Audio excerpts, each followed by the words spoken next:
Chapter 555, Best Served Cold. A few days later, a delicious aroma was slowly spreading through Sonny's home. He was currently in the kitchen area of the first floor, whistling an upbeat tune as his hands juggled several cooking utensils. There were several pans and pots simmering on the stove, and a scattering of fresh ingredients on the countertops around him. "Ah, this smells so good." Taking a step to the side, he produced a strange knife out of nowhere and started slicing and dicing the vegetables, the triangular blade moving so fast that it turned into a blur. Rain, who was tasked with peeling the potatoes, gave him a long and dark look. "Sonny, not to doubt your honesty and professional integrity, but how exactly is this a part of my training? Are you sure you're not just using me as cheap labor?" "No, wait. It's not even cheap, I am actually paying you." Without stopping what he was doing, Sonny looked at her and frowned. "Why, of course, I am very sure. Also, is this how you handle a blade? By gods, you just sliced half of that poor potato off and threw it into the sink. It's called peeling, not destroying, you know. Where's your finesse? Where's your precision? Control that knife better. These things are very expensive." Rain stared at him with burning resentment for a few moments, then sighed heavily and continued peeling the potatoes. Sonny grinned. Effie, who was watching him cook with a wolfish expression, gulped. "So, it's not ready yet." His eyes twitched. 40 seconds, damn it. That's how long ago you asked the same question, for the 100th time. What do you think changed since then?" Effie opened her mouth to retort, but at that moment the doorbell rang. A sadistic light suddenly gleamed in Sonny's eyes. "Oh, I wonder who can it be?" He glanced at Rain and said nonchalantly, "Rain, go see who it is." The teenage girl blew a strand of hair out of her eyes, wiped her hands on her apron, and glared at him. "What, I am your doorman now too?" Grumbling, she put the knife down and went to the door, then opened it. Sonny observed her with keen interest. Rain looked up, revealing that the unexpected visitor was quite tall, and then suddenly froze. Her face paled so much that it turned almost entirely white, and her pupils became as wide as saucers. Her mouth hung open. It was as though the girl was paralyzed by horror. Sonny weighted the heavy kunai in his hand and walked over. As he walked, a strange sound escaped Rain's mouth. "N. A tall and ridiculously attractive young man was standing on the porch, looking at her with a polite and friendly smile. His hair was auburn and absolutely gorgeous, and his electric green eyes were nothing short of stunning. He was dressed in simple but exquisitely stylish clothes, holding fashionable sunglasses and a face mask in one of his hands. "Oh, I am so sorry. I must have come to the wrong house." Even his voice was charming and velvety, causing one's ears to tingle. Rain was finally able to force out a word, her voice a panicked squeal. "And night." Sonny gave her a short look, shook his head, then smiled at Kai. "Hyung, you're here. Sorry, the dinner isn't even ready yet. Come on in, come on in." Kai returned his smile and came inside. Sonny raised a hand and poked Rain in the back, then narrowed his eyes and said with exasperation, "Rain, why are you just standing there? Get my Hyung some slippers quick." Then he turned to Kai and sighed. "So sorry, that's Rain, a girl I tutor. She is a bit slow sometimes." Kai glanced at her, two lethally cute dimples appearing on his cheeks. "I am sure that is not true. It is very nice to meet you, Rain." She opened her mouth, trying to say something, but no words came out of her mouth. Sonny waited for a couple of moments, then shook his head again and bent down to push a pair of house shoes to Kai. "Make yourself at home. This is the living room. I'll be over there in the kitchen area for a bit, but please, for the love of gods, can you distract Effie? She's driving me crazy." Kai laughed, patted him on the shoulder, and went in to greet the hungry huntress. Sonny and Rain were momentarily left alone. The teenage girl breathed heavily for a few moments, then slowly looked down at her dirty apron and hands with pieces of potato peel stuck to them. An expression of utter horror appeared on her face. Then she looked at him with wide eyes and whispered, "Sonny, why is why is night in your house?" He blinked a couple of times, pretending to not understand the question. "What do you mean? Kai is a dear friend of mine. We're practically brothers, one might say. What's wrong with you today?"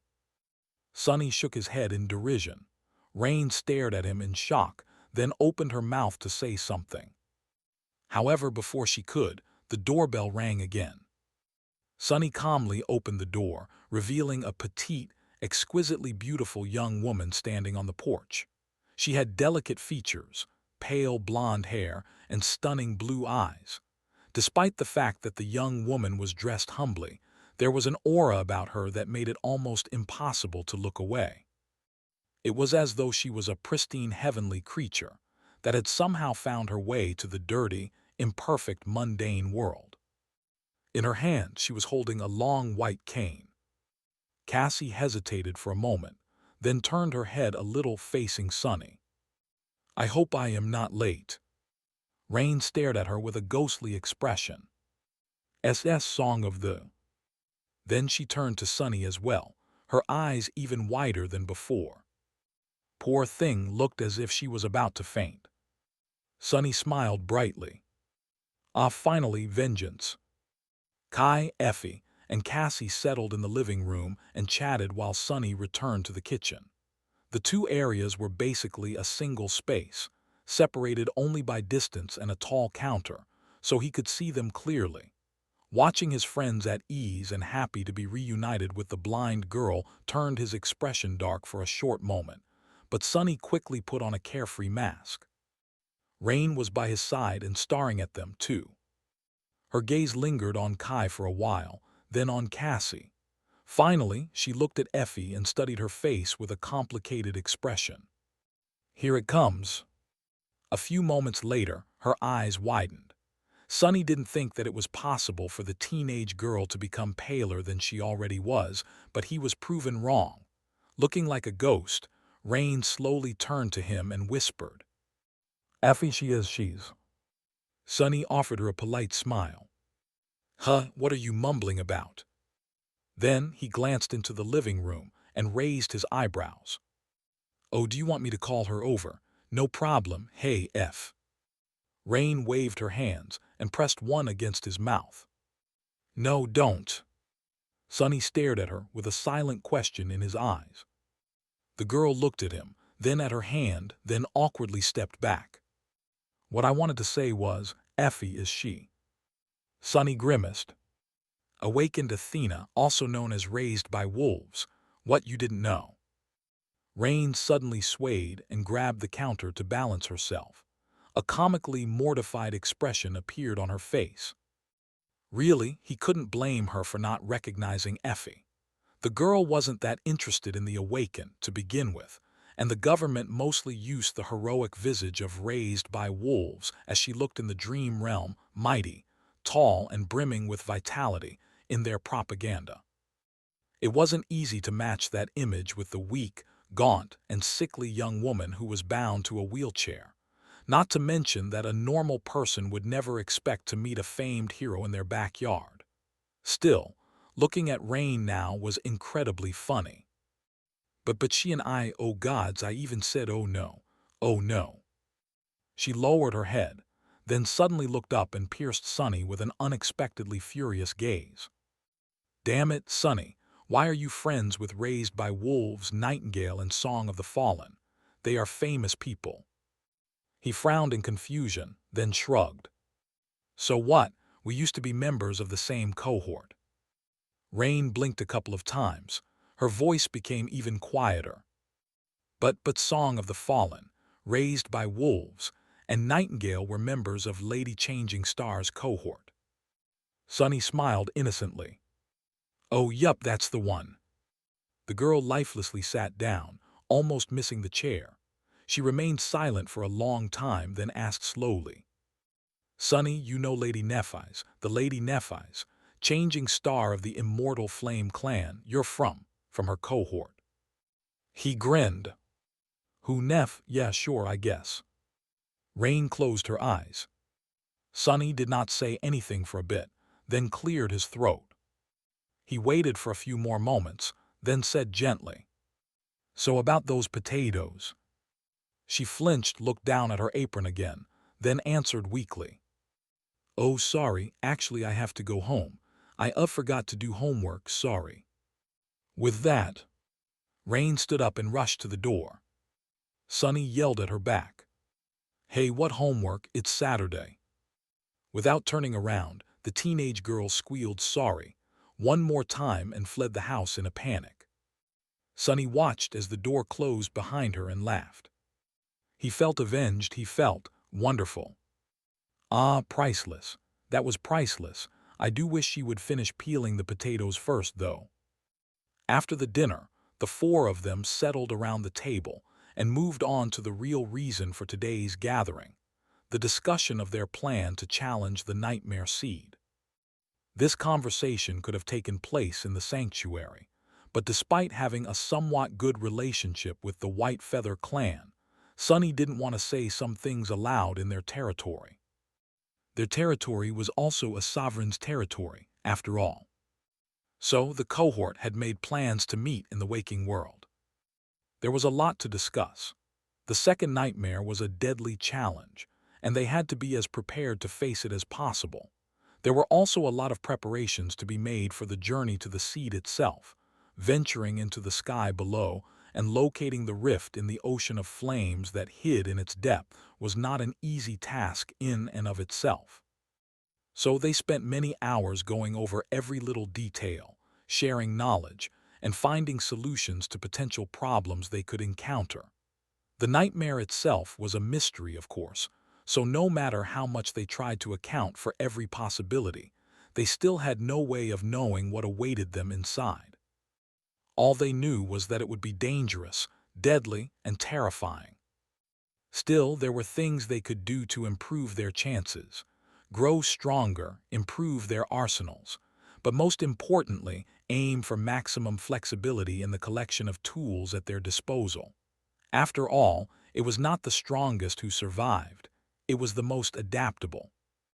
It was already deep night when the conversation stopped. It seemed as though they had discussed everything they could, at least for now. Sonny made a pot of coffee for everyone, poured it into the cups, and sat down opposite Cassie. "Now that everything else is settled, let's talk about the Night Temple. The more I hear about it, the stranger I feel. Isn't it supposed to be just a private citadel of clan valor? What's the deal with it?" Cassie remained silent for a bit, then took a sip of coffee and sighed. "Night Temple, how do I describe it? It is an eerie place. The first thing you need to know, I guess, is that it's actually situated on the underside of the northern island and not on its surface. In the eternal shadow, that makes it harder to access but also more defendable. I doubt that even an army of nightmare creatures, or awakened, for that matter, would be able to take it by force." She paused and then continued. "At first glance, it's a frontier outpost for the Knights of Valor, a transfer base that was supposed to serve as a staging ground for their push further north during the active expansion of the previous decades. But as you know, after humans encountered the Hollow Mountains, our progress in that direction stopped. Night Temple remains, though." Sonny frowned. "So it's basically empty." Cassie lowered her head.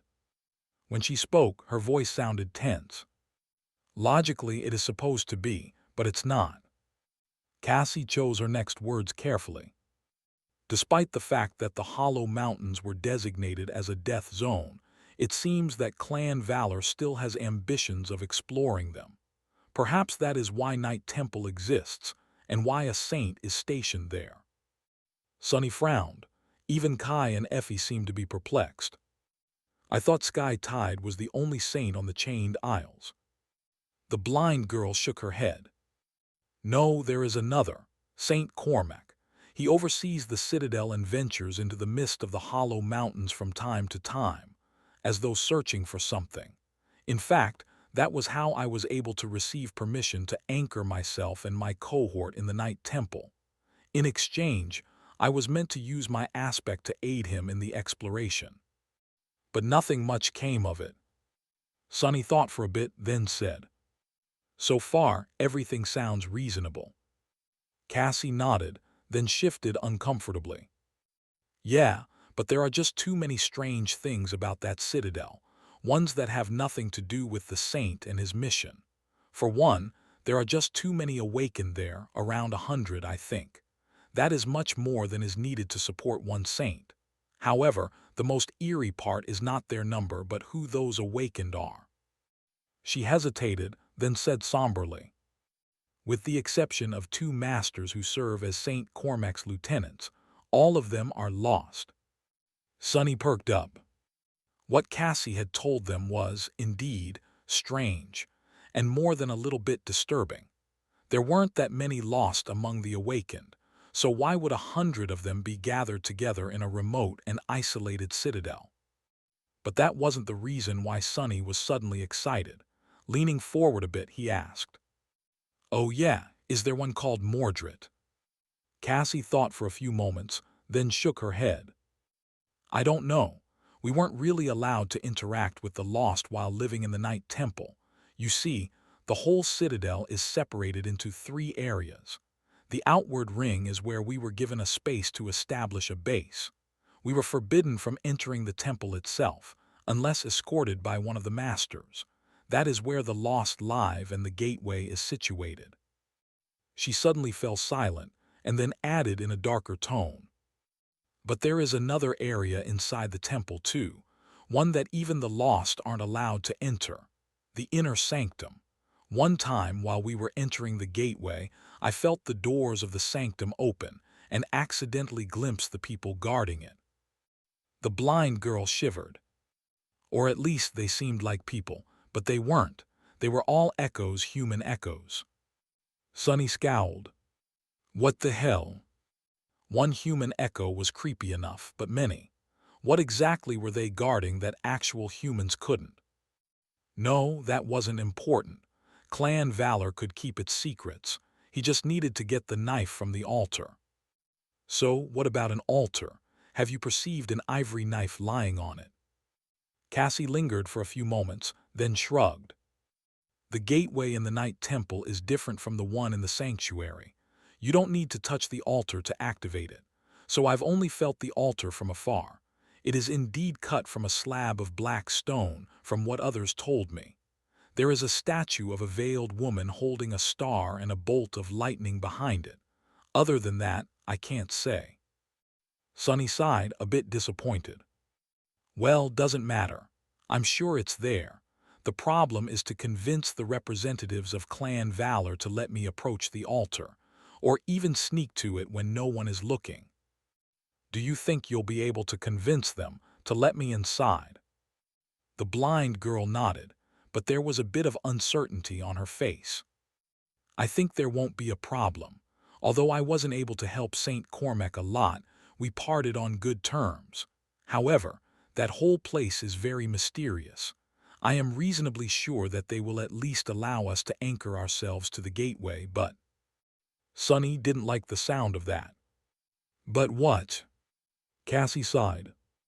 "Performing a ritual over the altar is another matter entirely. They can also simply refuse to let us in. I doubt that this will happen, but just in case, we should be prepared. The day we leave the sanctuary might be the last time we'll have access to a gateway before the second nightmare is over." Sonny grimaced. Although he hated to admit it, she was right. It was best to prepare for the worst. He had a few things to do in the next few days then. "All right, then we will leave in 2 days. Make your preparations and I will make mine." Cassie nodded and fell quiet. In that silence, a strange sound could be heard. Sonny turned around and saw Effie noisily devouring the leftovers of their recent dinner. Noticing that he was staring at her, the huntress froze. "What? You guys were busy and I was hungry." He covered his eyes for a moment, then shook his head. "This woman." Speaking of preparations, He had to do something right now. "Hey, Kai, come here and give me your hand." Kai looked at him with a silent question, but didn't ask anything. He stood up and walked over, then stretched one hand over with a smile. Sonny put one finger on it and sent two memories away with a regretful sigh, the blackhorn bow and the full quiver. Effie was well equipped with powerful memories from her time on the Forgotten Shore, and from the months she had spent hunting as an awakened, but the charming archer lacked good armaments, even though it pained Sonny to let go of two ascended memories. He knew that this was for the best. It was going to give Kai an opportunity to grow stronger in the next month and be better prepared for the nightmare. Plus, he still had Morgan's warbow and the strike of thunder. Kai frowned in confusion, then stared into emptiness, clearly reading the runes. Then an excited light ignited in his eyes. "Oh, thank you, Sonny." Sonny scowled. "Now don't get me wrong, this is not a gift. I am lending them to you, lending, you understand. Brilliant Emporium is a respectable business, not a charity. I'll be expecting a full repayment or an exchange of equal value in the future." "Got it." Kai beamed and looked at him with a wide smile. "Aw, that's so sweet." Sonny's scowl deepened. "Sweet? What does he mean, sweet? What's wrong with this idiot? I just told him that he's now in debt." The sun was already rising, and that meant that they had to part ways. Each had a lot of things to do. When everyone left, Sonny stared at the table full of empty plates for a while, and then sighed. Somehow, he felt that they won't be able to have a nice dinner like this for a while. It was already morning, so he didn't bother going to sleep and just brewed himself more coffee, poured it into a cup, and went to sit on the porch. The mental fatigue of the long planning session made his thoughts a bit slow, but Sonny knew that he would be able to remain awake and lucid for a couple more days without any problem. He wasn't going to return to the dream realm until all his business in the waking world was taken care of. So Sonny just rested for a bit, watching the dawn and unhurriedly thinking through all the things that had to be done. Say goodbye to Teacher Julius. Talk to Aiko about the Emporium. The second nightmare could take a lot of time to conquer, so there was a question of how long the supply of soul shards he had given her would last. Sonny didn't want to return and discover that his store had closed doors and lost all its clients. He took a sip of coffee and looked down. Of course, there was a very real possibility that he would not return at all. Sonny did not delude himself. No matter how powerful he was and how swift his progress had been, this nightmare was going to be nothing except for absolutely deadly, like all nightmares were. Better people than him had ventured inside and never returned. The possibility of death was very real. Was there even a point in planning for the future?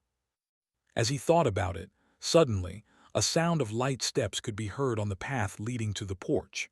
Sonny smiled a little and then looked up. Rain was standing a few steps away, looking at him with a bit of awkwardness. Are your guests still here?" He shook his head. "Good, I mean bad. I just wanted to talk to you alone, that's all." Sonny raised an eyebrow. "Oh, what about?" Despite the fact that Rain was obviously trying to be apologetic and respectful, a familiar angry light ignited in her eyes. "You know what about, sorry." She stumbled, remained silent for a few moments, and then asked in a more polite tone, "Why didn't you tell me that you are a big deal?"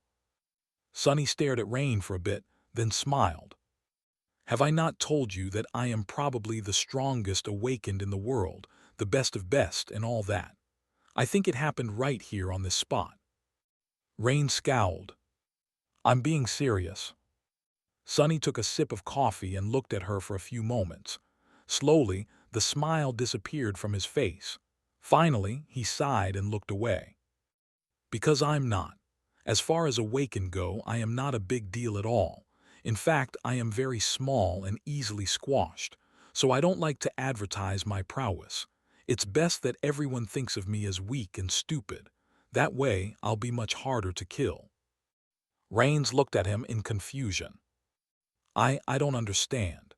How would nightmare creatures know that you are considered strong? Why would that put your life in danger? A dark, sad smile appeared on Sunny's face. He glanced at Rain and then asked, "Who said anything about the nightmare creatures?" Sunny put his cup on the floor, then said, "After you left, you must have searched the network for all the information about the forgotten shore you could find, right?" Rain blushed and then nodded. He nodded too. "Then you must know that around 400 sleepers died during the siege of the Crimson Spire. So many. But do you know how many were killed in the months before? Almost twice that." Her eyes widened slightly. Sunny looked at the young girl, no levity in his voice anymore. "And they weren't killed by the nightmare creatures. They were killed by people.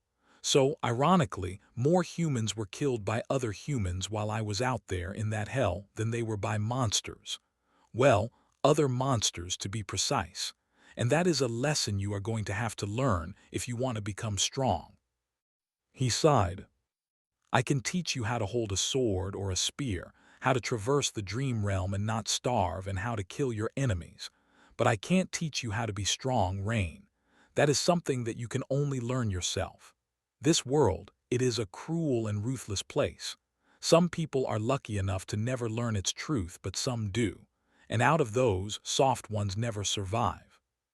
You are very, very soft, but are you lucky? I don't know, it's up to you." She listened to him attentively, an expression that was a bit too serious and somber for a girl her age appearing on her face. After a while, she said, I think I understand." Sunny smiled. "I hope that you do, but also a part of me hopes that you don't." He hesitated, then took out his communicator. "Oh, and by the way, our lessons are going to have to stop for a while.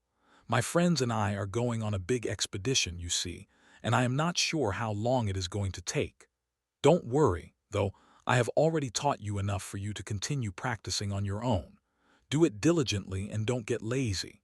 If you feel that you mastered everything before I return, call the number I just sent you. It belongs to a friend of mine. Her name is Aiko, and she'll find you a new tutor." Rain stared at her communicator for a long time, then looked at him and asked quietly, "You are going on a big expedition?" Sunny showed her a carefree smile and shrugged. "Sure, why?" She hesitated for a few moments, and then asked, her voice suddenly uncharacteristically timid, Will it be dangerous?" He picked up his coffee, took a sip, and then shrugged again. "Dangerous? Yeah, of course. Really dangerous, I guess. But anything having to do with spell is." Rain looked at him with sudden intensity, her previous timidness gone. When she spoke, her voice rang with tension. "Then why are you going?" Sunny looked at her in bewilderment, and then suddenly threw his head back and laughed. When he was done laughing, he glanced at her and said with an amused smile, "Why, the same reason you wanted to train, to become strong, really strong." Some time later, Sunny was waiting in a cafe, looking out of the window at a lively street outside. People were rushing past, in a hurry to get inside before the heavy clouds covering the bleak sky erupted with rain. The subtle smell in the air told him that this was going to be a bad one, maybe not toxic enough to burn through clothes, but still unpleasantly hazardous.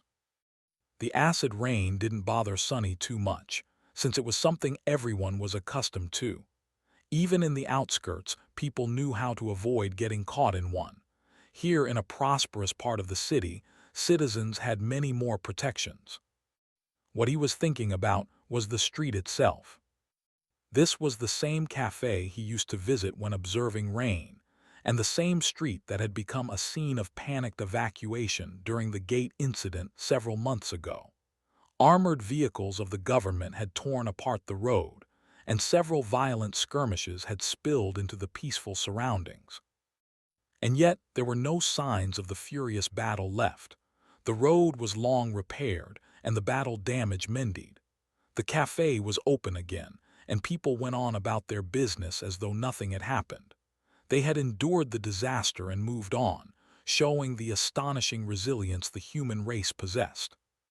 Not even the nightmare spell could overcome it.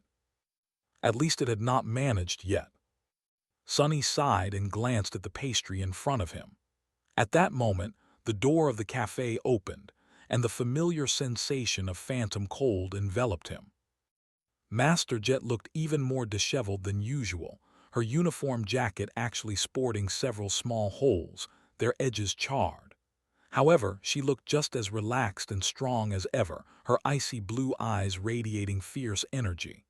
She seemed dead tired, but also somehow brimming with life. Jet looked around, noticed Sonny, and offered him a smile.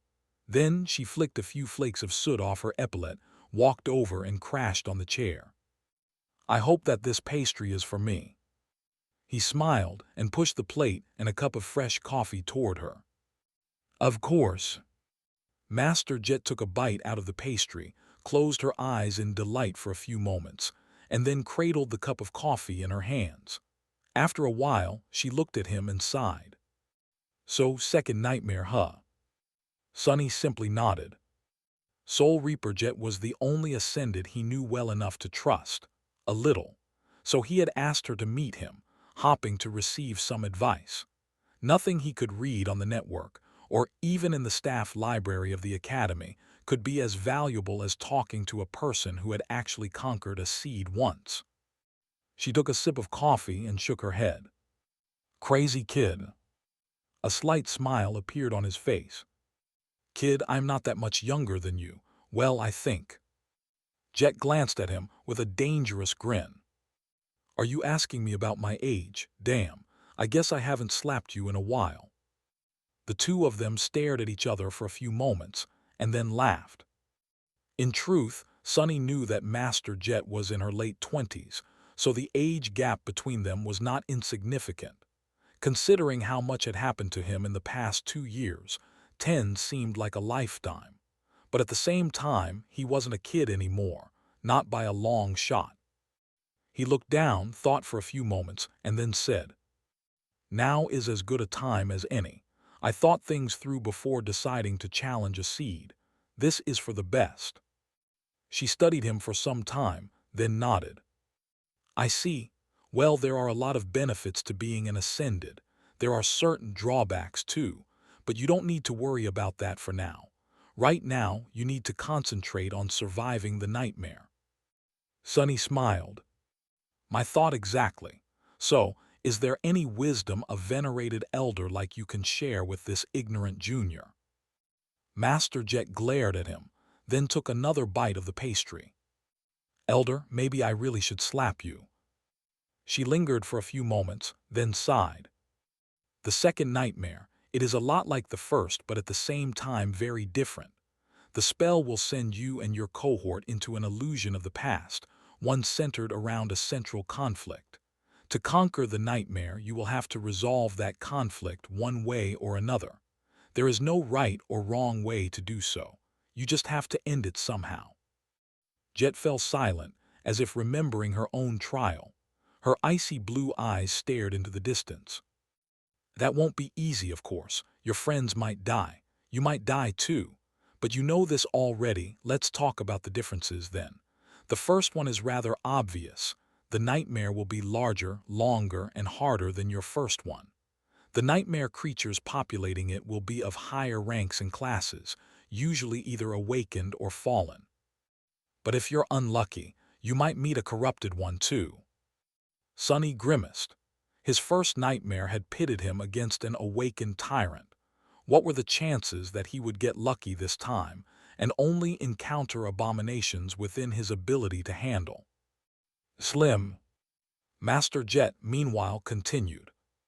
"The other difference is less talked about, but very important. Unlike the first nightmare, this one won't be tailor-made for you personally. You're smart enough to think through the implications of that fact on your own, but I'll mention one thing that very few people consider.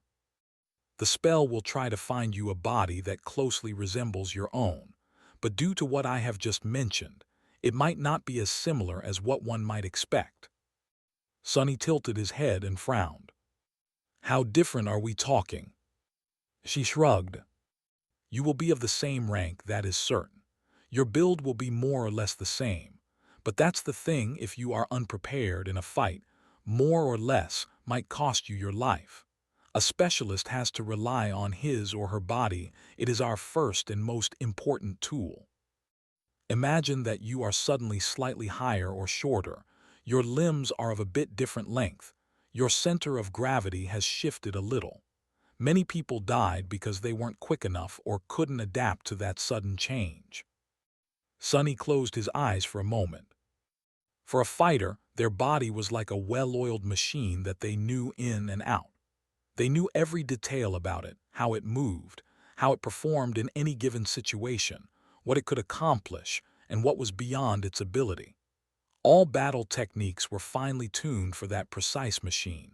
Changing its parameters was like throwing a wrench into the mechanism, potentially causing its collapse. He had not known that detail. Luckily, now that he was informed, he would be able to prepare and shorten the adjustment period as much as possible. Thank you. That is a very valuable piece of information. Master Jet shook her head. It's not like it's a secret. People just don't think about this stuff. She hesitated, then said in a darker tone, the last large difference. Hopefully, you won't have use for that knowledge. But if worse comes to worst, it is better to be prepared. Sonny looked at her and raised an eyebrow. What? She glanced at her cup, took a sip, and then carefully put it on the table. The thing is, I said that there is no one way to conquer the nightmare. That means that some solutions can contradict each other, and people participating in the trial are not forced to aim for the same result. He scowled. What exactly are you trying to say? Master Jet looked him in the eye and said, her voice cold and grim. I am saying that not all challengers have to be on the same side.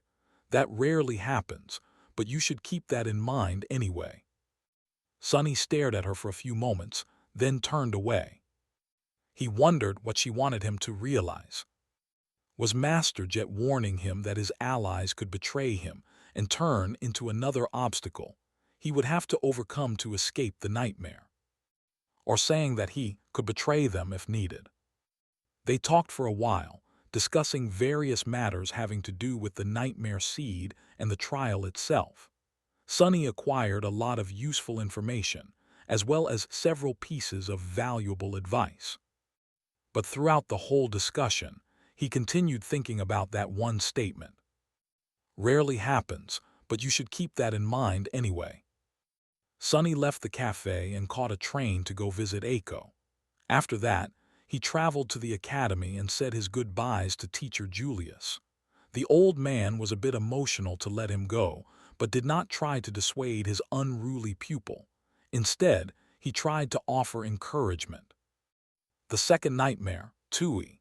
No student of mine can be killed by a mere second nightmare. Don't you dare put a stain on my reputation. Sonny, my boy, you hear me. Finally, Sonny left the sleeper compound and stood outside for a while, watching the setting sun. Then, he turned around and headed deeper into the academy complex. The room where Nephi slept did not change much. He replaced the flowers on one of the tables and sat down, looking at her pale and motionless face. No matter how many times Sonny came here, seeing her like this, brought a dull pain to his chest. The cauldron of emotions burning in his heart was too deep and seethed too furiously for him to understand it. Sonny was never good with emotions, after all. There was resentment, longing, guilt, affection, fear, and hope. Looking at the transparent lid of the sleeping pod, he sighed. Hey, Neph. Just like before, this was the only thing he said out loud. He lingered for a bit and then thought. You are still alive out there somewhere. That is good. That makes me happy. It really does. You know, right after everything happened, I wasn't sure if I wanted you to live. I thought that maybe it would be better for you to die. Sometimes I did. Sonny lowered his head and closed his eyes tiredly. But after a while, as time passed, I I started to miss you more than I wanted to be free of you. Maybe what Master Jet said is true. Maybe no one is really ever free in this world. Maybe the only freedom there is the freedom to choose your own chains." A dark smile appeared on his lips. "But that is the thing, isn't it? Even that choice was taken away from me. By you, by Cassie, by fate. I never had anything, and then I had even less than that. Wouldn't you be angry to be dealt a hand like that?" "Because I am. I am so angry, and that is why. I am never going to stop trying to break free. Screw truth and screw fate, who said that its chains can't be broken." Sunny shifted slightly and stared at the sleeping young woman with burning intensity. "I just have to get strong enough to rip them apart. You want to destroy the spell? Well, I want to destroy fate itself. Which one of us do you think is more crazy?" He suddenly laughed, his voice full of both mirth and bitterness. "If Weaver did it, why can't I? And if Weaver created it, why can't you break it? If that is our will, who dares to stop us?" Sunny smiled widely and then grew quiet again, his eyes full of darkness. After a while, he rubbed his face. "Anyway, Cassie and I are going to challenge the second nightmare soon. We might not be able to visit you again for a long time. So you take care of yourself, Neff. Don't disappoint me. I am counting on you to stay alive, to keep me striving to surpass you." With that, he sighed heavily, stood up, and left without looking back. It was finally time for him to sleep too. Before climbing into his luxurious sleeping pod, Sunny had a conversation with Effie. He moved her pod into the underground dojo and installed it near his own. The two of them were most likely going to spend a long time in the nightmare, so the house had to be put on lockdown for the duration. Hopefully, Sunny would be able to do it himself after coming back through the gateway in Night Temple. But if things went wrong with the representatives of Valor, Effie was in charge of making the final preparations. He gave her the passwords from the security system and explained the procedure. Then Sunny ran the diagnostic on the pod, made sure that it was functioning perfectly, and could sustain his body for months, if not years, and sighed. It didn't matter, really. After entering the seed, he would either die or become a master. If the former happened, the well-being of his physical body was a moot point. If the latter happened, paradoxically, the same statement applied. Ascension merged the physical body with the spirit body. However, even if the physical body was completely destroyed, the process would create a new one. So maybe it was more appropriate to say that ascension allowed the spirit body to become corporeal. In any case, the result was the same. That was why Effie wanted to become a master so badly, knowing that it would make her as strong and healthy as she was in the dream realm. Why many of the Lost dreamed of challenging the second nightmare as well. And that was why it didn't matter even if the sleeping pod malfunctioned and thoroughly roasted Sunny's physical body instead of preserving it. If the nightmare didn't kill him, he would be as good as new. Still, Sunny was very attached to his mortal shell. He didn't want any harm to come to it, if only out of sentimental reasons. With a sigh, he undressed, took one last glance at his spacious dojo, and climbed into the pod. Effie, who was watching him silently from her wheelchair, strained to raise a hand and waved him goodbye. "Sweet dreams." Sunny wanted to snarl at her and remind the gluttonous huntress to not leave dirty dishes all over the house, but he was just too tired. As soon as the lid of the metal sarcophagus started to move, his eyes closed, and he fell into the deep, dark embrace of sleep. When Sunny opened his eyes again, he was already in the sanctuary of Noctis. Sunny was standing on the edge of the island, looking at the heavenly chain that stretched far into the distance. His body was clad in a slender armor forged out of bleak steel, and in his hand was a somber black spear with a polished silver blade. Cassie was standing by his side, wearing her midnight blue coat beneath a polished cuirass. Her hand rested on the hilt of the quiet dancer, and an elegant half-mask rested on her face. A few strands of her long, golden hair were blowing in the wind. They were ready to depart. Sunny glanced at the two of them, then at the dull steel of the undying chain. He wasn't foolish enough to fail to recognize that this was exactly how her vision of their death happened, with the two of them alone, and him wearing metal armor. The only thing missing was the snow. But Sunny didn't care. He had been deceived by the knowledge of the future once, and all his desperate attempts to avoid it had only helped the vision happen. This time, he was not going to allow himself to be a pawn of fate. He was going to do what needed to be done, in a way he wanted to do it, and face the consequences without regret. Sunny sighed, glanced at Cassie, and said, "Let's go." With that, he took a step forward and plunged off the edge of the island. When they started their expedition, the last vestiges of summer warmth were leaving the Chained Isles. Not every region of the Dream Realm had seasons that were the same as those of the waking world, but this one was somewhat similar. By the time they were supposed to reach Night Temple, autumn would be in full swing. If everything went well, the journey was going to take 2 or 3 weeks. Sunny wanted to reach the mysterious citadel and retrieve the ivory knife by the middle of October, then rendezvous with Effie, Kai, and the fire keepers at the shipwreck island in the first days of November. That would give them almost a full month to reach the Ebony Tower and enter the Seed before winter. Of course, in the Dream Realm, one could never put too much faith in any plan. Sunny felt reasonably confident in his ability to travel across Chained Isles, but he knew not to get arrogant. This was a wild and deadly land, one full of fearsome creatures and insidious threats. He had explored many islands and hunted down many abominations here, but even after 9 months of fighting and traveling across the region, Sunny was only well acquainted with the southeastern part of it, where the sanctuary of Noctis was located. He had never ventured west or north of the tier.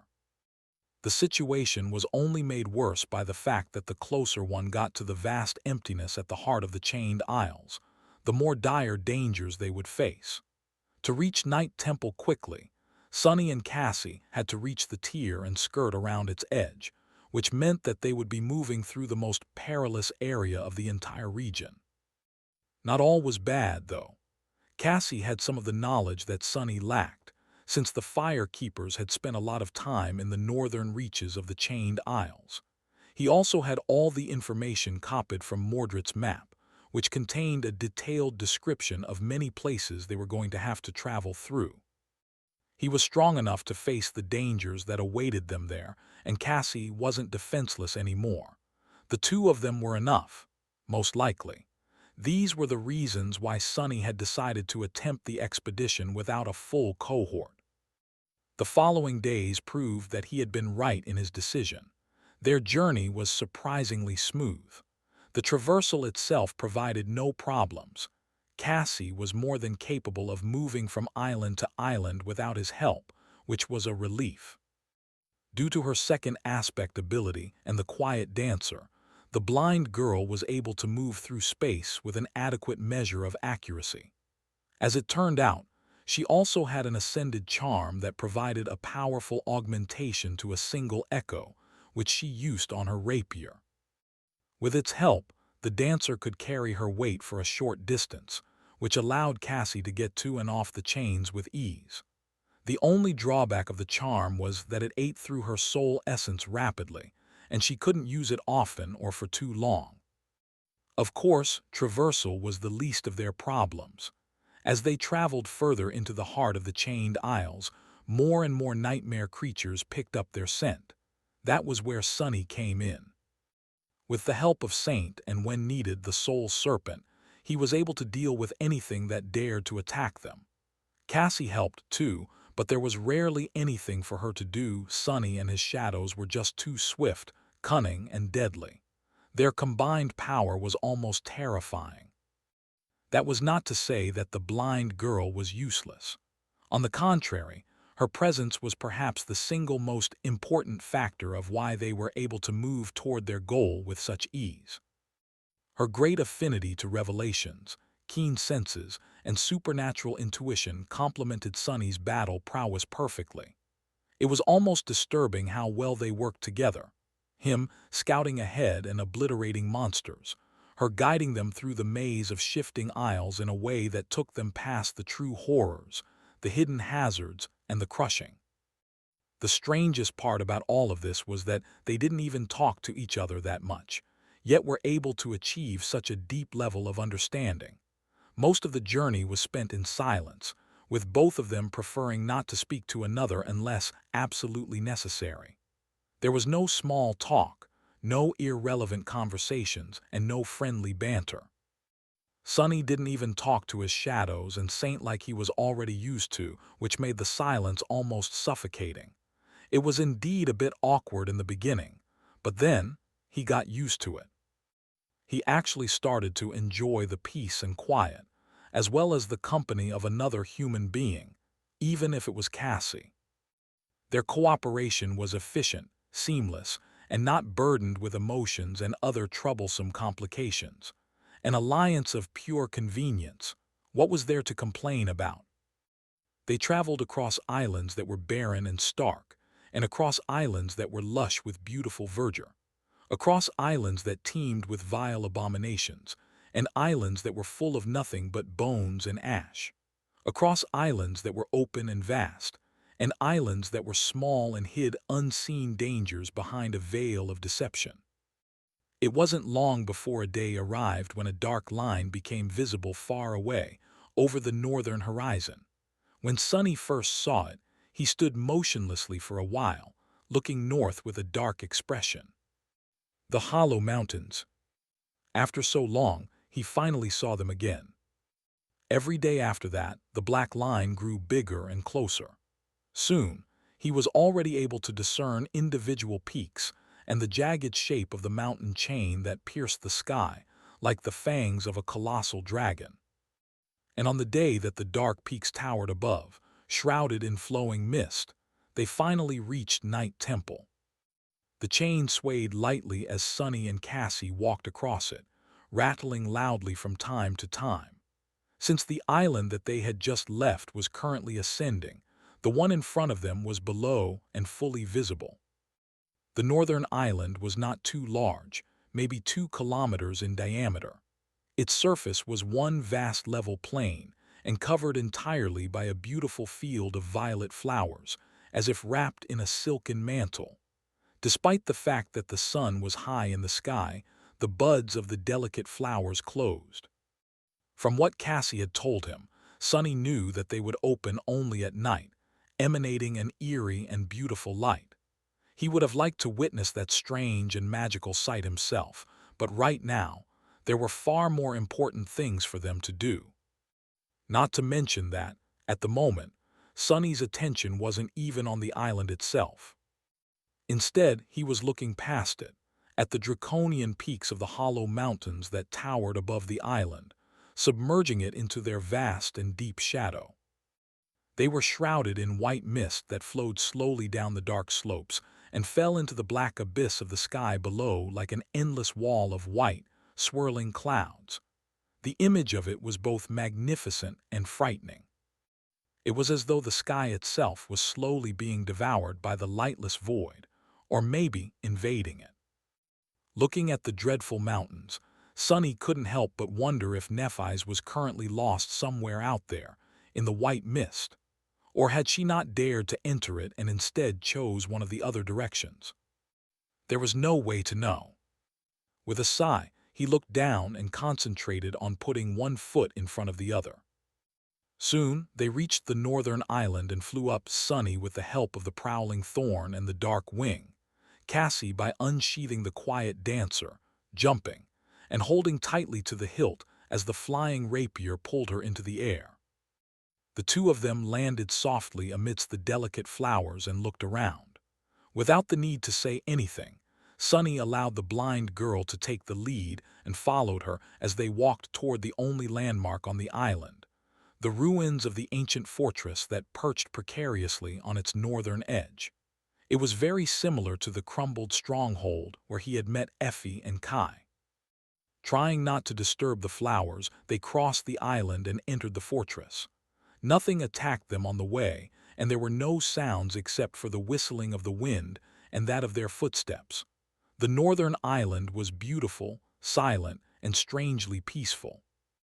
Looking through the broken gateway of the ancient stronghold, Sunny studied the colossal chain that anchored the isles to the hollow mountains.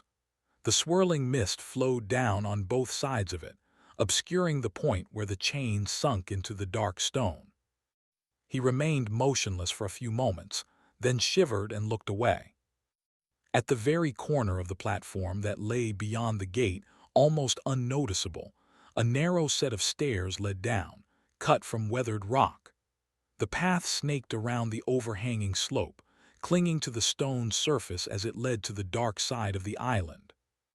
Cassie put one hand on the stones and, tracing her fingers across them, cautiously stepped onto the stairs. Sunny followed, looking down with a dark expression. The path leading to the night temple was long and narrow. There was barely enough space for two people to walk side by side. To his right was the stone wall of the island, and to his left was the bottomless dark abyss of the sky below. One careless step could spell a person's doom. The placement of the stairs was not accidental, as well. If an attacking force tried to lead an assault down the path, they would have had to fight the defenders one at a time, with the movements of the fighter's right hand being restricted by the slope. Ranged attacks wouldn't help much due to the curvature of the wall, too. In a place like that, one warrior could stop an entire army. They descended lower and lower, finally reaching the dark side after a long time. At the point where the slope turned almost completely horizontal, the stairs transformed into a strange hanging bridge that was attached to the stone surface above by rusty chains. It swayed precariously above the dark chasm of the sky below, leading all the way to the center of the aisle to the night temple. Sunny froze, startled by a mournful sound of a loud bell that suddenly rolled through the darkness. In front of him, at some distance, a magnificent structure protruded from the underbelly of the floating island. Made out of black stone, it resembled a tall, somber cathedral that was somehow built upside down and hovered above the abyss of impenetrable darkness. The foundation was its highest point, and its 7 belfries descended into the depths of the black void, each ending with a short chain that held a massive bell cast of tarnished green copper. Since Night Temple was located under the island, the light of the sun never reached it. Instead, the cathedral was shrouded in eternal shadow, with only the pale shining of the distant divine flames caressing its black walls.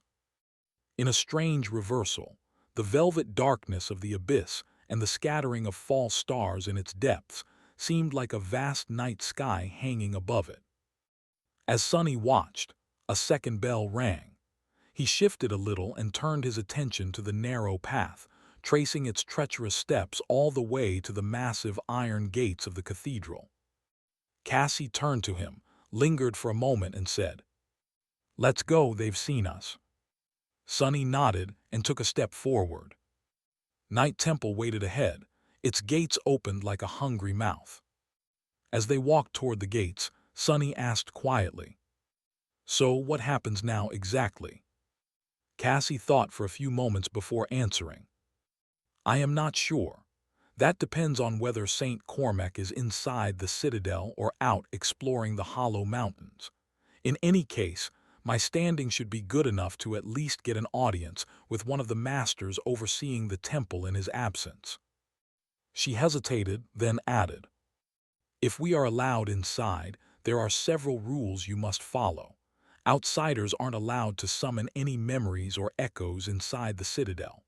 We can only go into the allowed areas unless a master is escorting us. We may not speak with the inhabitants of the temple unless they address us first. Additionally, all items we bring inside have to be inspected." Sunny frowned.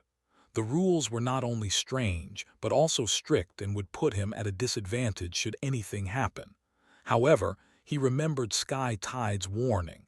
She told him not to break any rules inside Night Temple.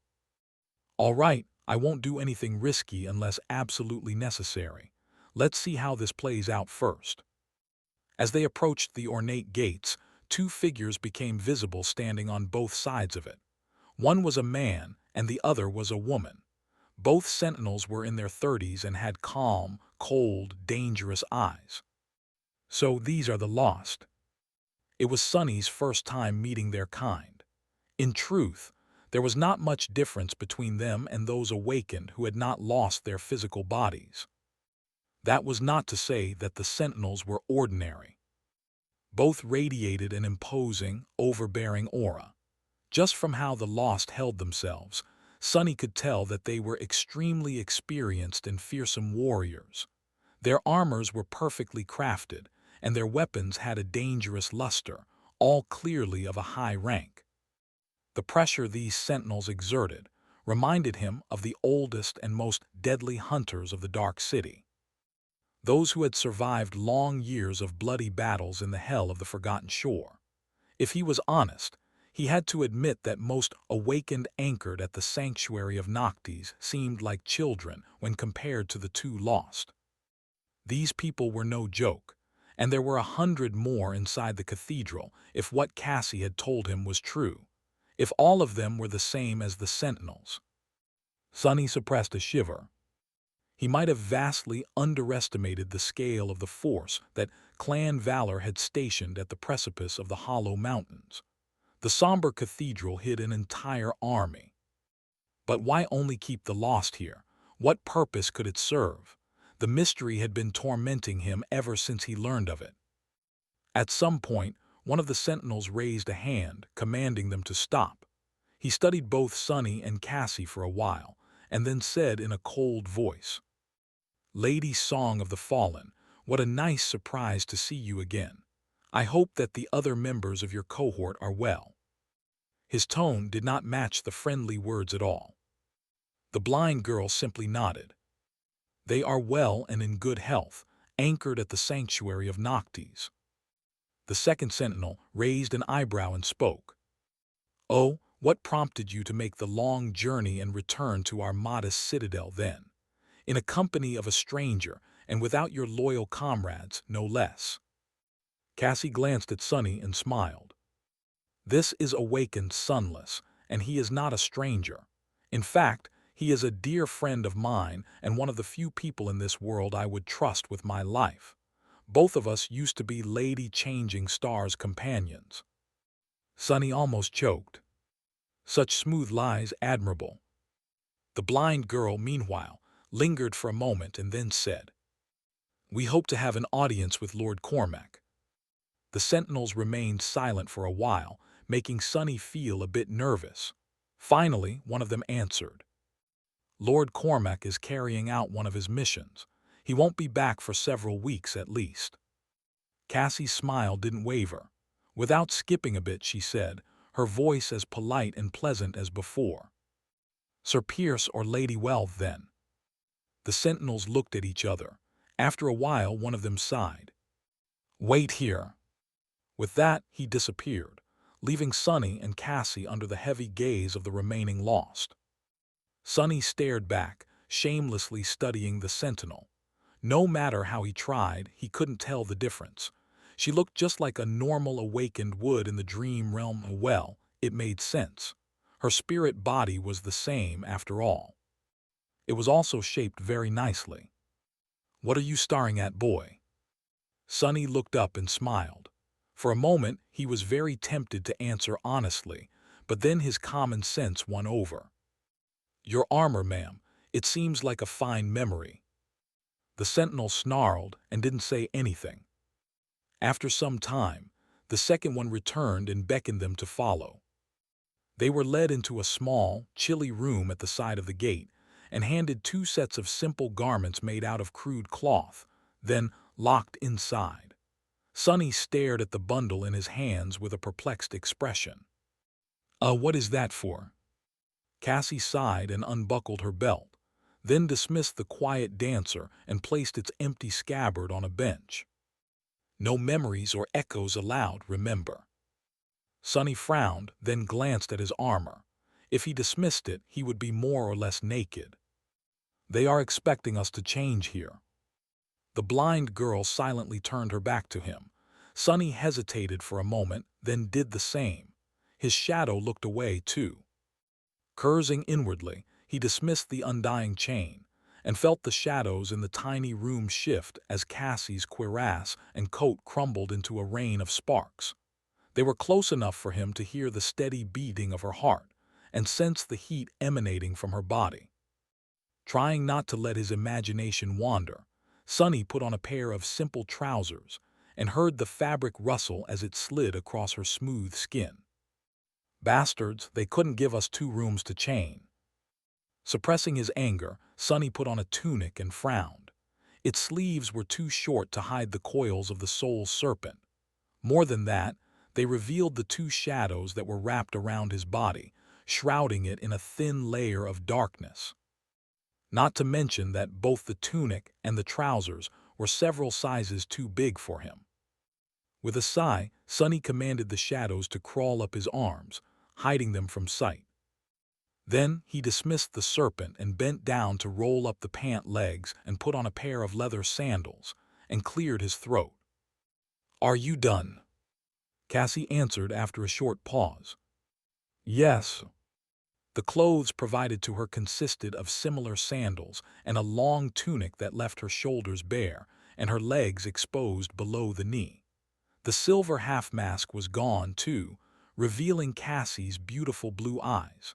Sonny stared at her for a few moments, realizing that he had almost forgotten how they looked. Then he scowled and banged on the door.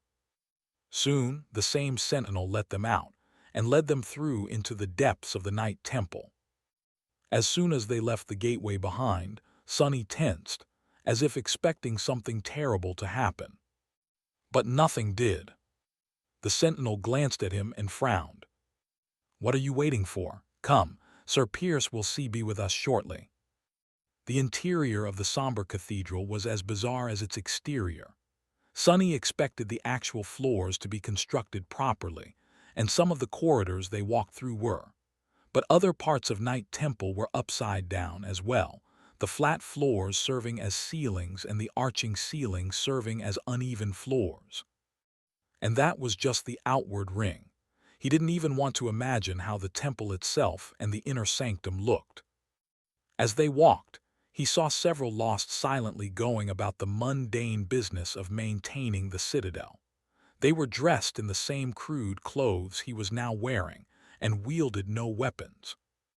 However, every one of them, from a person calmly changing the oil in the wall lamps to a man sweeping the floors, radiated the same aura of strength and lethality as the 2 sentinels that had met them at the gate. They were all battle-hardened, veteran elites. Just what is this place? After descending a few sets of twisting stairs, Sonny and Cassie were led to another, slightly bigger room. That one had a large table in its center. The sentinel gestured at it and said, his voice not betraying any emotions, "Sir Pierce is on his way. Please, present the items you brought from the outside for inspection." Cassie took a step forward and placed her belt and scabbard on the table. The lost shifted his gaze to Sonny and waited. All my things are stored inside a memory." He considered hiding the existence of the covetous coffer, but thought better of it. There was nothing inside of it worth hiding anyway, or rather, almost nothing. The sentinel frowned, then said in a dark tone, "Summon it." Soon the small box was sitting on the table. Sonny opened it and started producing item after item, slowly building a large pile.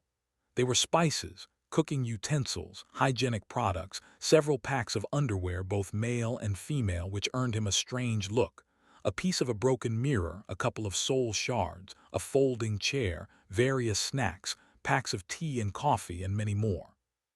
As the pile slowly became larger and larger, the sentinel's face grew more and more incredulous. Finally, his eye twitched. "How much trash do you have in that box?" Sonny smiled. "Almost finished." He fished out a tube of sunscreen and several sticks of lip balm, threw them into the pile, then thrust his arm into the maw of the covetous coffer up to the shoulder. Ignoring the obsidian knife, weaver's needle and skeins of diamond string, he swept its bottom a few times, and then finally took a step back.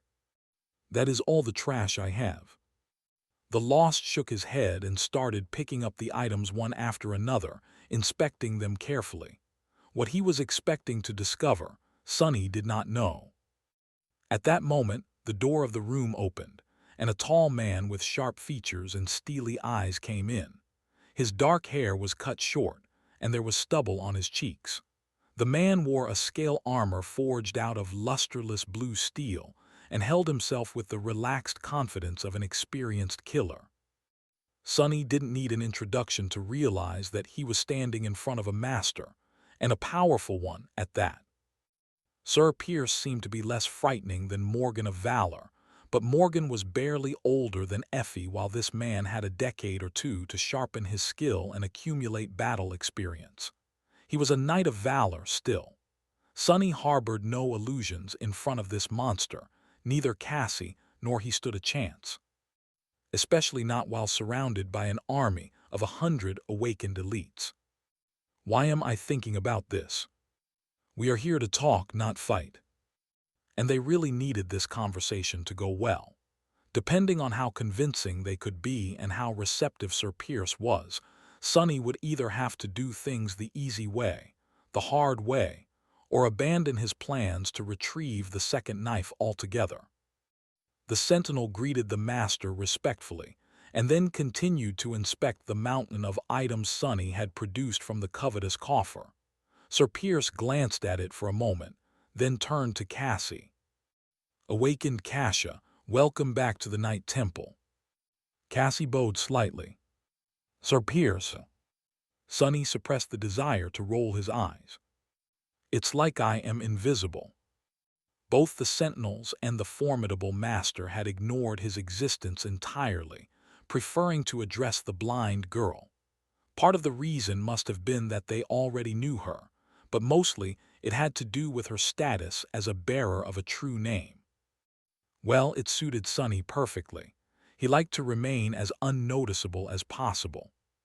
Sir Pierce and Cassie exchanged several pleasantries, slowly approaching the discussion of the real issue. Sonny listened attentively, knowing how much rode on this conversation. At some point, however, he got distracted. What was that? For a moment he thought that he heard someone sigh deeply behind him. No, he definitely did. But there was no one there. Sonny frowned.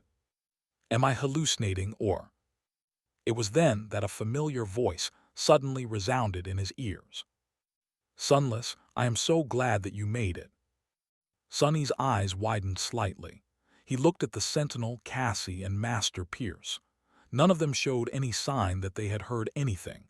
Turning away, as if to stare at the wall, he hid his face and said in a barely audible whisper, "Mordred, where have you been, bastard?" His words sounded harsh, but his tone was actually elated. The voice chuckled, making Sonny feel a bit tense for some reason. Was it just him, or did the mysterious prince sound a bit different? "Me? Oh, actually I was with you this whole time, watching as you traveled across the dream realm. I just chose not to speak." Sonny blinked a couple of times. A heavy, cold feeling settled in his chest. Something was wrong, very, very wrong. "You chose not to speak, why?" Mordred remained silent for a few moments, then said in his usual pleasant tone, "With how cautious you are, I was afraid that you wouldn't come if I said too much." What does he mean?" Sonny felt his heart beating wildly in his chest. His intuition was sounding the alarms, filling him a sudden feeling of dread. Fooled was I fooled. Come where? Here to the Night Temple. At that moment, the sentinel picked up the piece of the broken mirror from the pile. Mordred spoke again, his voice still friendly, but suddenly much colder and deeper beneath the surface, like a dark and restless ocean hiding under a thin veil of mist. "Indeed, thank you for bringing this piece of mirror to me, Sunless. I am very grateful." Sir Pierce casually glanced at the sentinel while responding to Cassie. His gaze stopped at the mirror. In the next moment, his pupils widened. "And very sorry for what is about to happen next." The formidable master was suddenly near the table, the lost throne aside. The piece of the mirror was in his hand. Throwing a wild look at Sonny, he screamed, "Where did you find it, boy? Answer me." Sonny took a step back, stunned. I. He remembered St. Tyrus telling him not to mention Reckoning Island. However, at the moment, it seemed like Pierce would rip him apart if Sonny dared to twist the truth even a little. So, he answered honestly. "Reckoning, I picked it up after slaying a strange creature." Sir Pierce stared at him for a moment, and then his face suddenly changed. It became deathly pale and motionless, as if aged by 10 years. His eyes grew wide and glassy. The fearsome master was terrified. But before any of them could do anything, a thin crack appeared on the shard in his hand. And in the next moment, all Sonny could hear was the sound of breaking mirrors. Sonny flinched as the sound of shattering mirrors filled his ears. No one else seemed to react to it, though, and a moment later, as the cracked piece of glass in Master Pierce's hand exploded into a rain of shards, the sound abruptly disappeared. The fearsome man shuddered. "No. What is happening?" Sonny took a step back. Things were happening too fast, and he couldn't comprehend the situation yet. All he knew was that his heart was cold, and his mind was overwhelmed by a premonition of something ominous, dreadful, and disastrous happening. He had been fooled. He had made a mistake. Cassie shifted slightly, tilting her head with a tense and confused expression. In the next moment, Pierce swiftly turned to the sentinel, his face still pale and terrified, but now also full of grim resolve. His voice, which had been so confident just a few moments ago, now sounded panicked. "Seal the temple, destroy the gateway. Go now, we can't let that thing escape." Sonny's eyes widened. Destroy the gateway. What the hell does he mean? And what thing was he talking about? The sentinel didn't seem to have these questions. Pierce's terror had spread to him like an infection, but the man simply nodded and darted out of the room without letting fear slow him down. Cassie took a step back to let him pass, then asked tensely, "Sir Pierce, what is going on?" As though reminded of their presence, the master turned around and threw a dark, menacing look at Sonny. "You." His voice shook with barely suppressed fury. "Crap." Sonny thought about summoning the cruel sight, but before he could even move, the tall man was already beside him, grabbing him by the shoulder. If it wasn't for the bone weave, Sonny's clavicle might have cracked from the terrible pressure. With his other hand, Pierce grabbed Cassie, causing her to yelp in pain. "I'll deal with the two of you later. There's no time." Next thing Sonny knew, they were being dragged out of the room. He threw a regretful glance at the pile of his belongings that was left laying on the table, stared at the covetous coffer for a moment, and then turned away. What to do? The situation was clearly out of his control now. Mordred had done something, had manipulated him to do something. And now, the whole citadel was on high alert and furious with Sonny. Whatever it was that the mysterious prince had used Sonny to achieve, it was bad enough to terrify a master and justify the irrevocable destruction of a precious gateway. So there were two questions. Should I try to fight my way out? And should I also be terrified of the thing that Mordred unleashed? Suddenly, another thought occurred to Sonny. Or is Mordred himself that thing? His heart grew even colder. There was not enough information to answer the second question, but the first one was rather easy. Sonny was strong, but not nearly strong enough to fight two masters and 100 deadly elites, especially not on their home ground. Plus, both he and Cassie had status. Even a great clan wouldn't dare to make them disappear without proper cause. I need more information first. Let's see how this plays out and make a move if the circumstances demand it. So he didn't struggle as Master Pierce dragged them into the corridor. Outside the small room, the citadel that had been peaceful and somber before was now in a state of pandemonium. Several lost darted past them, their shadows dancing on the black walls in the orange glow of the ornate oil lamps. Sonny could see motion and sense hurried, but orderly movement in every direction. Unlike before, each inhabitant of the temple was now clad in armor and wielded deadly weapons. They were swift and disciplined, like professional soldiers that were preparing for war. And there was an army of them. But despite all that, was it nervousness he felt behind the facade of calmness the Lost showed? Master Pierce shouted at one of the sentinels, ordering him to stop, then pushed Sonny and Cassie toward the man. Lock these two up in the lesser cell. Sonny wanted to express his outrage, but before he could, the whole temple suddenly shuddered. A few moments later, a deafening sound wave rolled through the corridor. The gates, they have closed them. But it wasn't as simple as that. Since they were still in the outward ring of the citadel, his shadow sense had been somewhat able to reach into the emptiness beyond its outer wall. But as soon as the gates closed, that changed, as though the temple was now completely cut off from the outside world. It was now sealed, with them inside. The sentinels silently grabbed the two of them and dragged them away. Staggering and trying not to fall, Sonny threw a glance behind his shoulder. The last thing he saw was a woman with beautiful red hair appearing before the fearsome master. She wore a simple black tunic and leather vambraces, her shins protected by a pair of greaves. The woman's face was grim and full of tension. Pierce, what the spell happened? A moment later, the two disappeared behind a turn of the corridor. This must be Master Welv. The Lost swiftly dragged them through the disorienting maze of corridors and stairs. They were descending lower and lower, most likely heading toward one of the cathedral's belfries.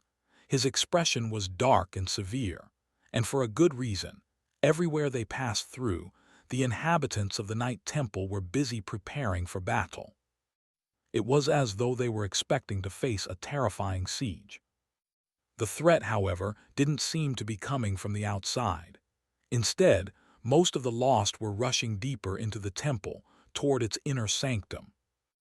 It wasn't long before they heard screams. The sound traveled through the confusing interior of the cathedral in a strange manner, so it was hard to say from which direction the screams came. They seemed distant, and yet Sonny couldn't help but feel his blood run cold. These chilling wails were full of indescribable agony and terror. He knew the type too well. These were the screams that humans let out when they were not only horribly hurt, but also maimed, knowing that their lives were either over or would never be the same. The sentinel in charge of them stopped for a moment. His face grew ashen, and without saying a word, he continued to drag them toward a heavy metal door at the end of a long corridor. The Lost used an elaborate key to open the door, and then pushed them inside. Sonny and Cassie found themselves in a circular chamber that had a tall ceiling, or rather, a tall floor, since it was built in reverse. The domed ceiling of the chamber was actually beneath their feet, sloping down like a deep crater. In the center of the cell, a large iron cage stood, each bar of it as thick as a man's arm. Strange runes were inscribed all around the cage, circling it entirely. What the? A moment later, the sentinel unceremoniously pushed them both in the backs, causing Sonny and Cassie to roll down the slope of the dome and through the door of the cage, which he then promptly closed. It locked with a loud click, cutting their way to freedom. No way! Sonny rose to his feet, turned around, and watched as the Lost left the room and shut the door behind him. For a few moments, they were left in absolute silence. The room was dark, with only a single oil lamp burning on the wall near the exit. Its orange flame trembled and danced, barely managing to keep the shadows at bay. Sonny gritted his teeth, then kicked the iron bars with all his might and screamed in anger and frustration. Damn it all. Behind him, Cassie slowly stood up, then swayed a little. Sonny. He turned to her and snarled. What? The blind girl grimaced. Something is wrong, I feel. Sonny stared at her for a few moments, then blinked and looked outside the cage. The runes surrounding it were slowly starting to emanate an eerie, dangerous blue glow. Sonny looked at the runes. Their eerie glow was swiftly growing brighter and brighter, drowning the chamber in a ghostly light. Slowly, a deep frown appeared on his face. Then suddenly, his eyes widened. Grab! But it was already too late. The runes shimmered, and in the next moment, he felt his reserve of shadow essence plunging. It was as though something was draining the essence out of his soul with terrifying speed. At the same time, the range of shadow essence diminished even further, becoming limited by the size of the cage. The gloomy shadow recoiled, trying to get away from the shining runes. Sonny hurriedly tried to summon the cruel sight, but he was a second too slow. Before the spear could form itself from the sparks of light, his essence ran dry, and it disintegrated before assuming a physical form. A damnation! He looked helplessly at the bars of the cage and clenched his fists. This was indeed a jail cell built to contain awakened. Without shadow essence, he wouldn't be able to use shadow step to escape. More than that, he couldn't summon memories anymore, manifesting them into reality-demanded essence as well, even if it was a tiny amount. The same went for echoes and even shadows. He also felt weak, and was only going to grow weaker in the coming hours. Without essence circulating through his body, Sonny's strength was vastly diminished. Whoever created this damned cage really knew what they were doing. With a resentful snarl, Sonny turned around and allowed himself to slide down to the center of the dome, where Cassie stood with a lost expression on her pale, delicate face. Raising one hand awkwardly, she tentatively moved it through the air around her and whispered, I am blind again. Sonny frowned, stared at her for a moment, and then turned away. You were always blind. Of course, he knew what Cassie meant.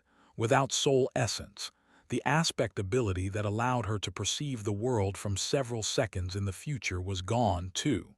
It wasn't exactly sight, but something that had replaced being able to see to her. His words might have been cruel, but Sonny was not in the mood for pleasantries. Being locked in a cage, powerless to escape, that was his worst nightmare.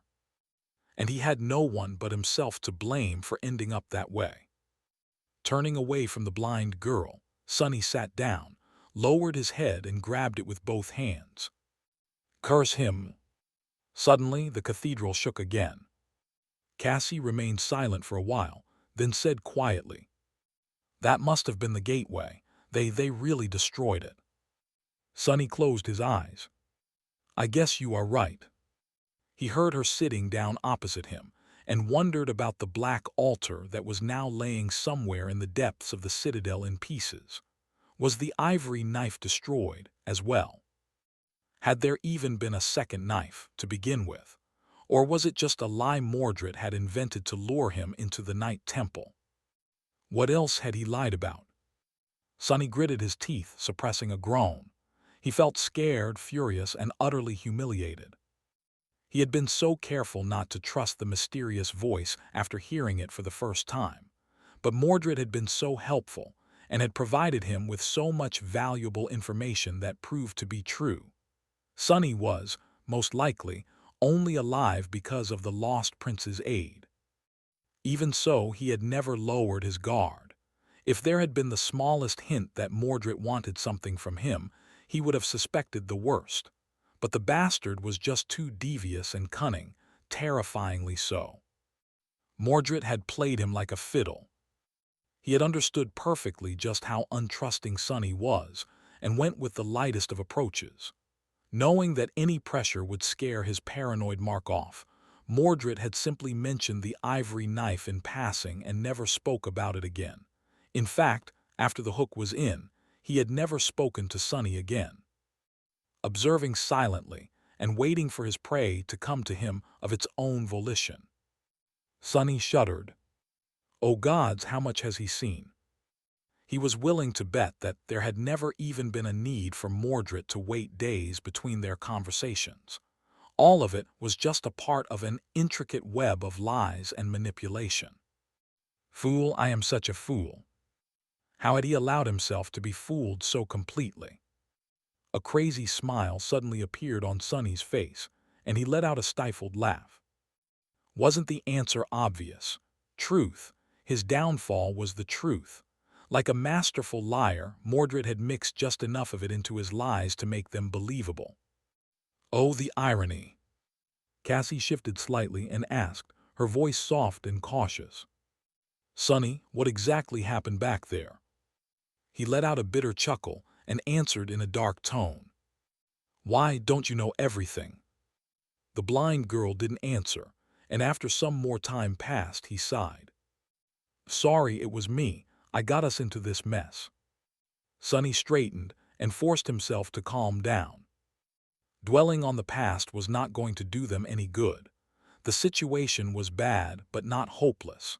The future was uncertain, and there would surely be a chance to turn everything around.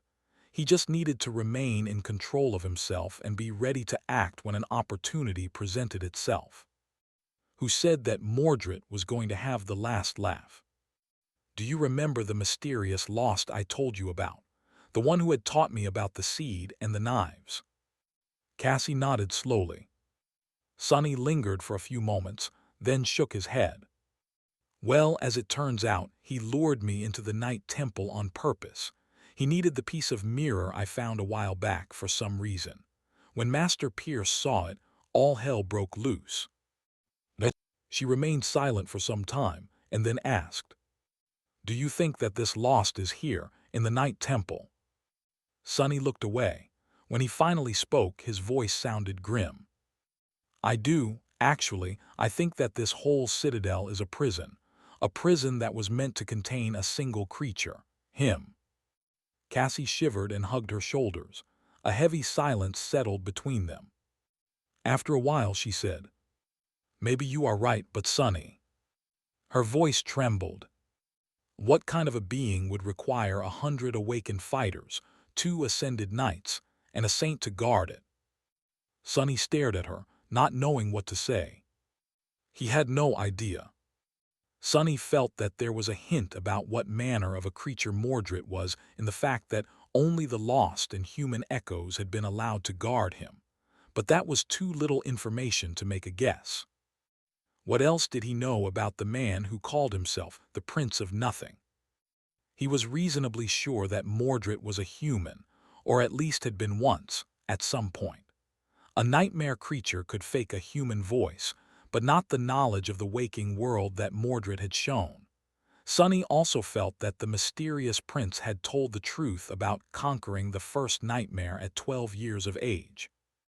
Other than that, all Sonny had was the description of the cruel sight, which told of a prince that had been given away to a monstrous dream spawn, and later returned only to find out that he wasn't welcome in his father's home anymore.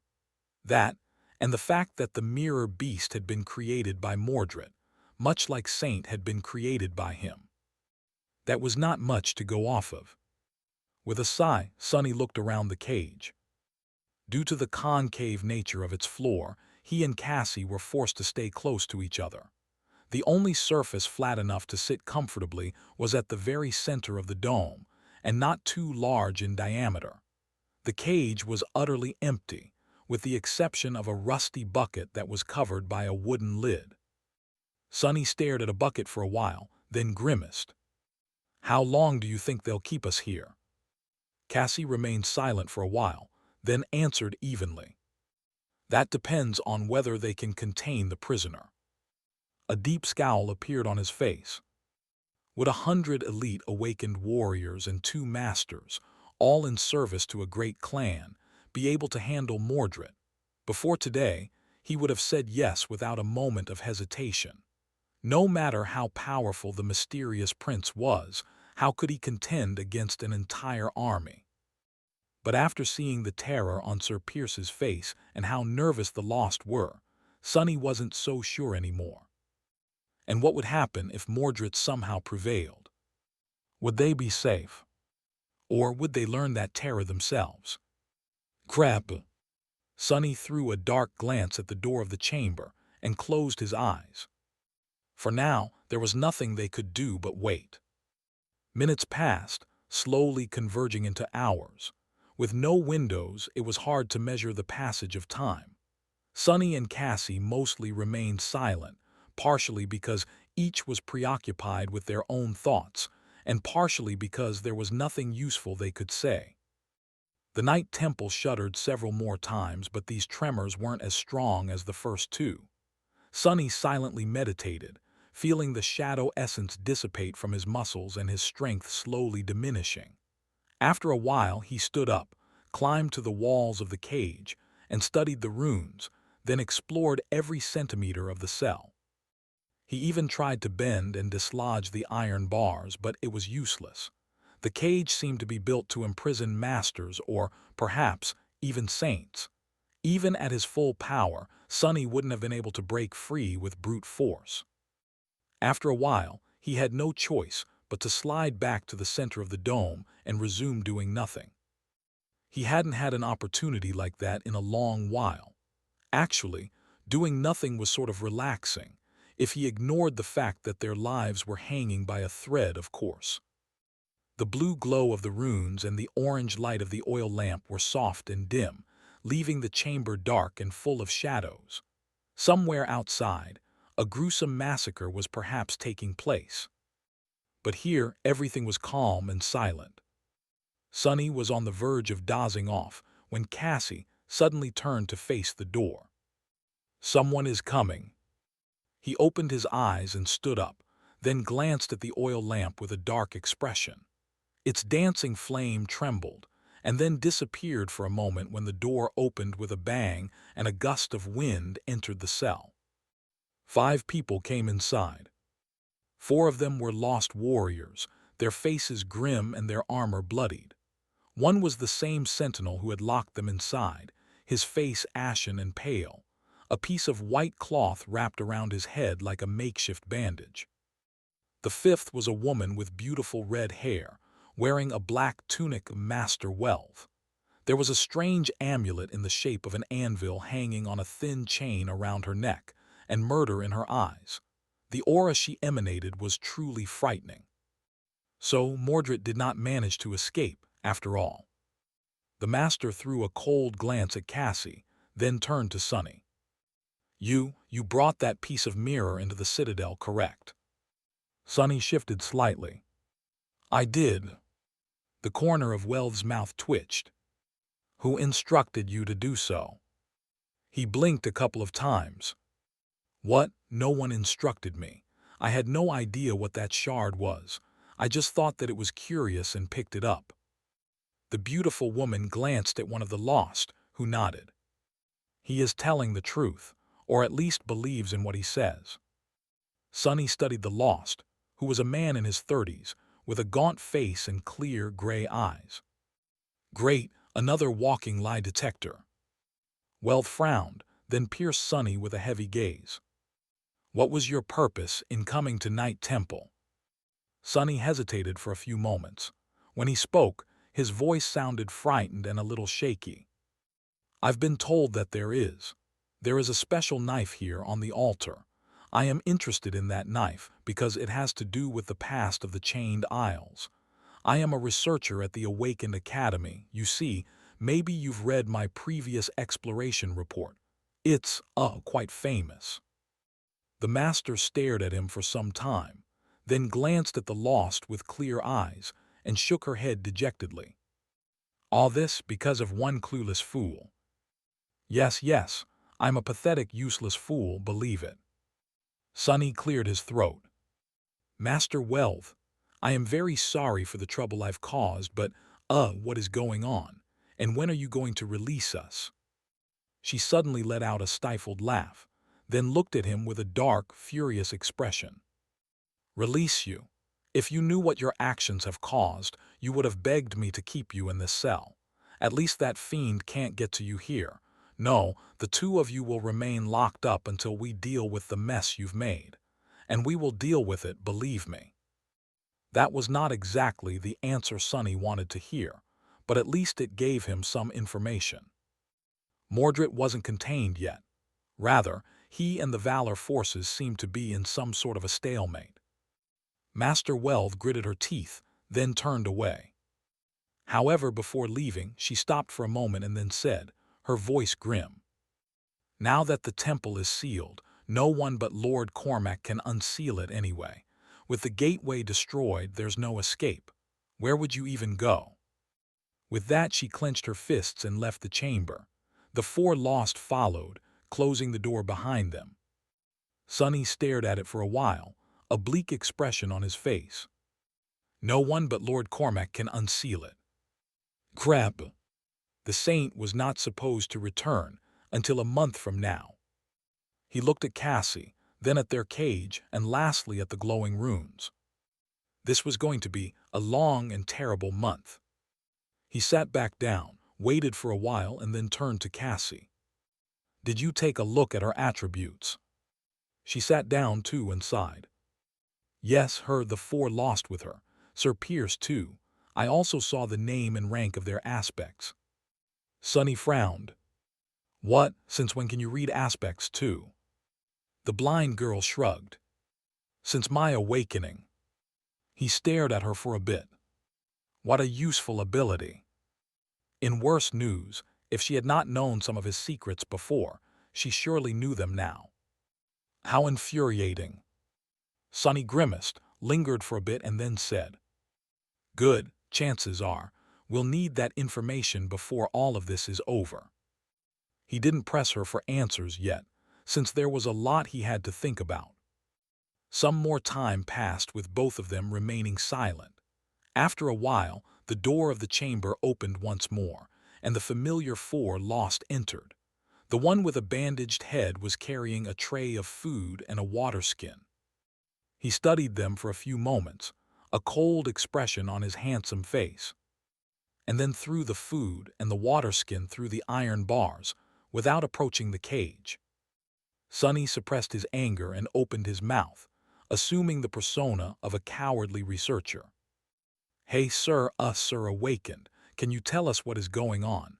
Please, we don't even know what is wrong." The sentinel glanced at him darkly and spat in a commanding tone. "Silence." His voice was clear and strong, full of arrogant confidence and deep animosity toward the two of them. Without saying another word, the lost left, once again locking the door behind them.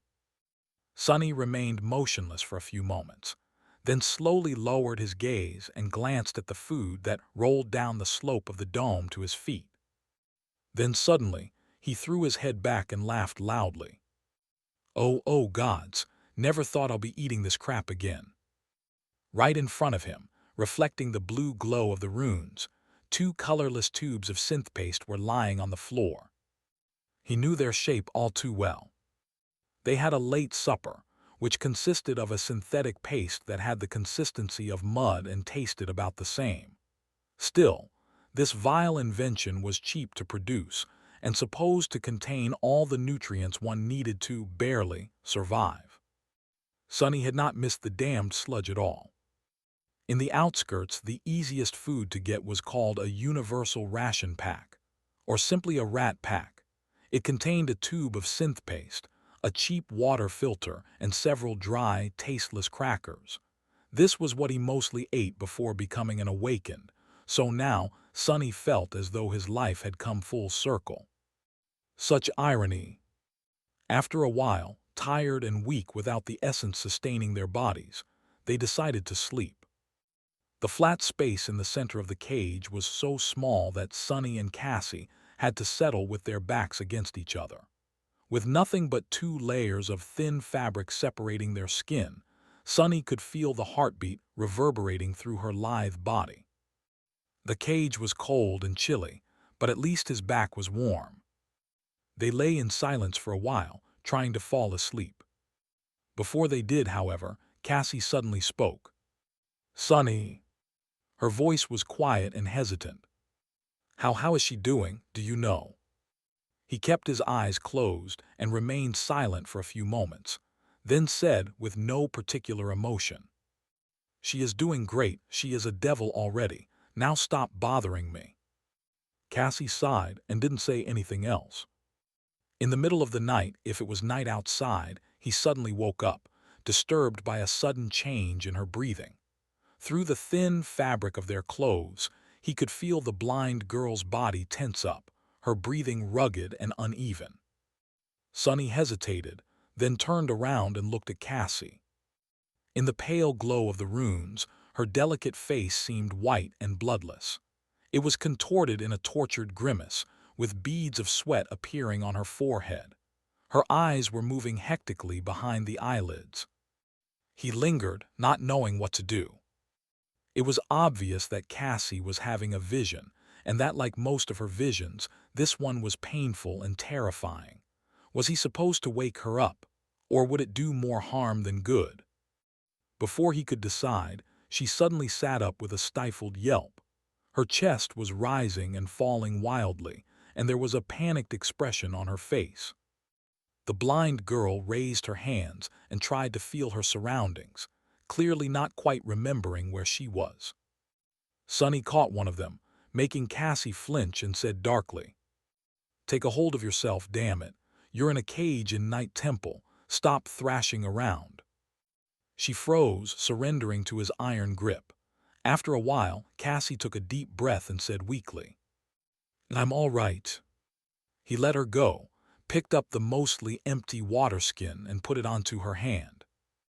The blind girl drank the last of their water and closed her eyes, her breathing slowly returning to normal.